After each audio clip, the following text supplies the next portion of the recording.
میں اپنی مسجد میں بیٹھا تھا، میرے ایک دوست ہیں، وہ میرے پاس آئے، مجھے کہتے ہیں مجھے فلاں نے بھیجا ہے. نہ پہلے آ کر مجھ سے سوال کرتے ہیں. میں نے اسے کہا حبیب الرحمان یہ سوال تیرے دماغ میں نہیں آ سکتا، بیک فیڈنگ ہے، تجھے کس نے بات سمجھا؟ نہیں میرے سوال ہے.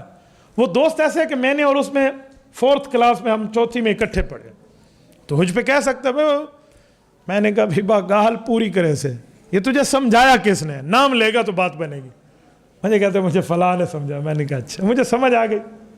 میں نے کہا ڈاکٹر ہوتے ہیں نا، وہ ہاتھ لگاتے ہیں نا نبض پر تو یوں انہیں سمجھ آ جاتا ہے کہ یہ بخار کیوں ہوا ہے، گرمی کا ہے سردی کا ہے، ٹھنڈا ہے گرم ہے، رات کو کیا کھایا تھا کیا نہیں کھایا تھا، انہیں سمجھ جاتا. تو میں نے کہا جو ہم سے سوال کرتے ہیں نا، اللہ نے بھی علماء کو نوازا ہے، انہیں بہت اچھی طرح سمجھ آ جاتے ہیں کہ اس کا چینل کس جگہ سے چل رہا ہے.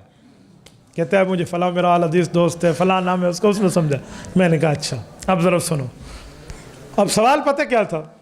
وہ کہہ رہا تھا کہ اپنے یار مفتی عبدالواحد قریش سے جا کر لکھوا لا کہ مکہ مدینہ میں جو کام ہو رہا ہے حق ہو رہا ہے، یہ وہ لکھ دے. تو مجھے کہتے ہیں کہ آپ نہیں مانتے حق ہو رہا ہے؟ میں نے کہا میں تو مانتا ہوں.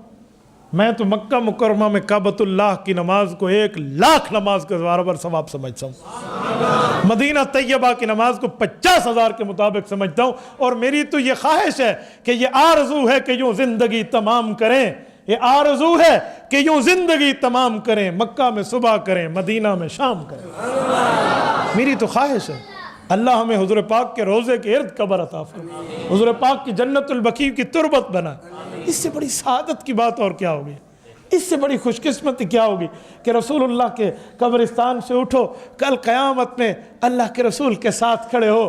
حدیث پاک میں رسول اللہ نے فرمایا سب سے پہلے میری قبر قیامت میں شک ہوگی، میں اٹھوں گا، ابو بکر عمر اٹھیں گے، حضرت عیسیٰ علیہ السلام ساتھ اٹھیں گے، پھر جنت البقیع والوں کو اٹھایا جائے گا.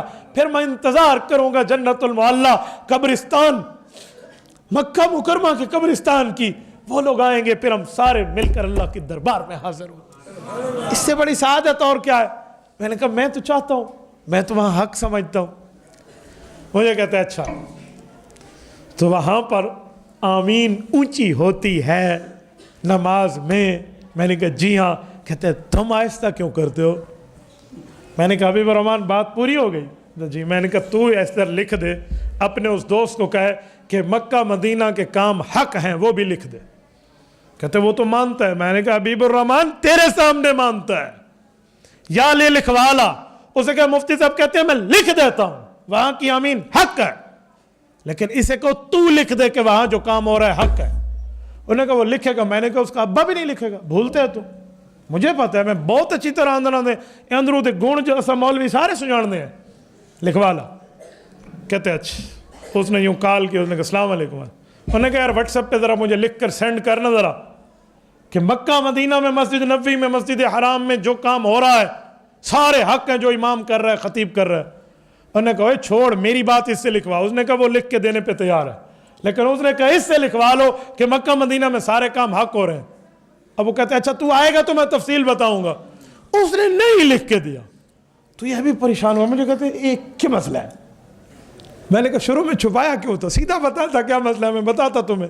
کہتا ہے یار آپ بتاؤ کیا مسئلہ ہے. میں نے کہا مسئلہ یہ ہے کہ انہیں صرف ایک آمین وہاں کی نظر آ رہی ہے، انہیں وہاں کی 20 رکعت تراویح نظر نہیں آتی، انہیں وہاں کے 3 وتر نظر نہیں آتے، انہیں وہاں کے جمعہ کے 2 خطبے ہوتے ہیں. اللہ کی قسم میں نے اپنی کانوں سے کئی بار سنے اور اپنی آنکھوں سے دیکھے، جمعہ کے 2 خطبے ہوتے ہیں. اور یہ میرے یار بھائی ایک خطبہ پڑھتے ہیں. میں نے کہا ان کو وہاں جمعے کے 2 خطبے نظر نہیں آتے. ان کو ماشاء اللہ تعالی وہاں کبھی امام سر ننگا نماز پڑھاتے نظر نہیں آئے گا. ٹھیک ہے. اور یہ جو جس انداز میں ٹھہرتے ہیں وہاں والا یوں نہیں ٹھہرتا. اور عورت کی طرح سینے پہ ہاتھ باندھنے کی ترتیب امام کعبہ کی نہیں ہے. اور یہ میرا بھائی جنازہ بہت اونچی اونچی آواز سے پڑھتا ہے، اور مکہ مکرمہ اور مدینہ طیبہ میں جنازہ آہستہ ہوتا ہے. ہر نماز کے ساتھ جنازہ ہوتا ہے. میں نے اپنی زندگی میں کئی نمازیں مکہ مکرمہ میں پڑھی، اللہ آپ سب کو عطا فرمائے. مدینہ طیبہ میں پڑھی، اللہ آپ کو عطا فرمائے. آپ کی برکت سے اللہ ہمیں عطا فرمائے. شاید میری زندگی کی اکا دکا کوئی نماز ہوگی جس کے ساتھ جنازہ کا اعلان نہ ہو, ورنہ سلام کے بعد وہاں کے خطیب اعلان کرتے ہیں الصلاۃ علی الاموات یرحمکم اللہ, اللہ آپ پر رحمت کرے, نماز جنازہ پڑھتے جاؤ. یا کبھی کہتے ہیں الصلاۃ علی المیت یرحمکم اللہ, کوئی ایک میت آیا ہے جنازہ. کبھی کہتے ہیں السلام علی المیتتی, ایک خاتون آئی ہے. کبھی کہتے ہیں الصلاۃ علی الطفل والمیتۃ یرحمکم اللہ, ایک عورت ایک بچے کا جنازہ ہے, پڑھتے جائیے. ہر نماز کے ساتھ اعلان ہوتا ہے. جو حضرات جا چکے ہیں وہ میری تائید کریں گے کہ ایسے ہی اعلان ہو. تو سارے جنازے آہستہ ہوتے ہیں, جو یہ جنازہ اونچا پڑتا ہے. میں نے کہا آگے چلو. مکہ اور مدینہ میں جمعہ کی 2 اذانیں ہوتی ہیں, ایک جمعہ سے پہلے, ایک خطبے کے بعد, ایک خطبہ سے پہلے, نماز سے پہلے, اور ایک جمعہ سے پہلے, 2 اذانیں. اور یہ میرا یار بھائی ایک دیتا ہے اذان, اور مکہ مکرمہ میں, مدینہ طیبہ میں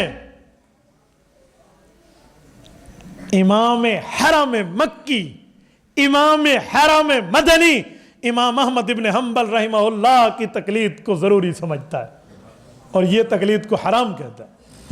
اور مدینہ طیبہ میں حضرت امام اعظم ابو حنیفہ رحمہ اللہ کا نام حضور کے روزے کے ساتھ واضح لکھا ہوا ہے, نعمان بن ثابت رضی اللہ عنہ. امام حنیفہ کو رضی اللہ عنہ لکھا ہوا ہے وہاں, ٹھیک ہے. تو وہاں یہ نام موجود ہے. اسے کہ تو مکہ مدینہ والے تو لکھ امام حنیفہ کا نام اپنی مسجد کے محراب پر, میں مانوں تجھے مکہ مدینہ سے محبت ہے. اور مکہ مدینہ میں 3 طلاقیں ہو جائیں تو وہاں کے لوگ یہ جھوٹ نہیں بولتے کہ 3 2 تو 1 ہوتی ہے. وہ کہتے ہیں بھئی 1 2 تو 1 ہوتی ہے, 2 2 تو 2 ہوتی ہیں, 3 2 تو 3 ہوتی ہے. اور یہ ایک کی بات کرتا ہے, اسی لیے حبیب الرحمن یہ تجھے کبھی لکھ کے نہیں دے گا. اس نے کہا ٹھیک ہے. وہ جب اس کے پاس گیا تو واقعی لکھ کے نہیں دیتا تھا, تو وہ اس سے لڑ بھیڑ کے واپس آیا. مجھے کہا مولوی صاحب ایک جواب دے دے, بات ختم ہو گئی. وہاں اونچی آمین ہوتی ہے, تم اونچی آمین کیوں نہیں کرتے, یہ بتا دو, بس بات فائنل ہو گئی. اور وہاں رفع الیدین ہوتا ہے نماز میں, تم رفع الیدین نہیں کرتے, یہ مجھے سمجھا دو. میں مان گیا تم ٹھیک ہو. وہ جواب نہیں دیتا تھا, میں نے اس کے پاس بڑی بحثیں کی ہیں. میں نے کہا سنو, رسول پاک صلی اللہ علیہ وسلم سے اونچی آمین بھی ثابت ہے, آہستہ آمین بھی ثابت ہے. یہ دونوں حدیثیں جامع ترمذی جلد اول ابواب الصلاۃ میں موجود ہیں. باب ما جاء فی التامین, امام ابو عیسیٰ ترمذی رحمہ اللہ حدیث لائے ہیں کہ آمین کا باب, وہاں پر ایک حدیث لائے ہیں خفض بہا صوتا, اور ایک لائے ہیں مد بہا صوتا, اونچی آواز سے بھی آہستہ سے بھی. اب مسئلہ یہ ہے کہ جیسے بھی کرو لیکن دوسرے کو غلط نہیں کہو. کہتے ہیں ہاں, تو میں نے کہا اسی لیے وہ لوگ کرتے ہیں اور آہستہ کو بھی سنت سمجھتے ہیں. میرا یہ بھائی اونچی کہتا ہے اور آہستہ کو غلط کہتا ہے, اسی وجہ سے اس سے پھڈا ہے, اس سے نہیں ہے. فائنل ہو گئی بات. رہا رفع الیدین کا مسئلہ, تو رفع الیدین وہ لوگ کرتے ہیں سنت سمجھ کے, اور یہ میرا بھائی کرتا ہے فرض سمجھ کے. کیوں؟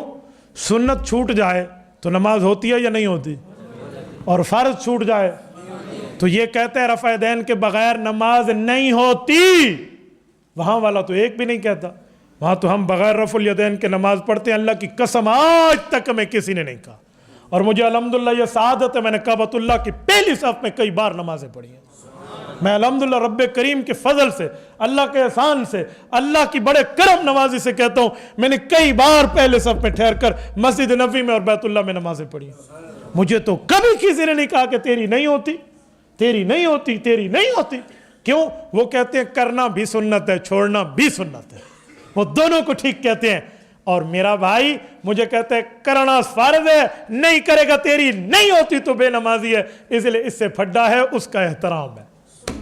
یہ بھی آج کے بعد کہنا شروع کر دے تیری بھی ٹھیک میری بھی ٹھیک, میں کہوں گا السلام علیکم ماشاءاللہ بہترین, میرا مسئلہ ختم ہو جائے گا. اور میرے بھائی مسئلہ یہ ہے, تو کہتے ہیں اچھا مجھے سمجھ آ گیا. تبارك الذي نزل الفرقان على عبده ليكون للعالمين نذيرا.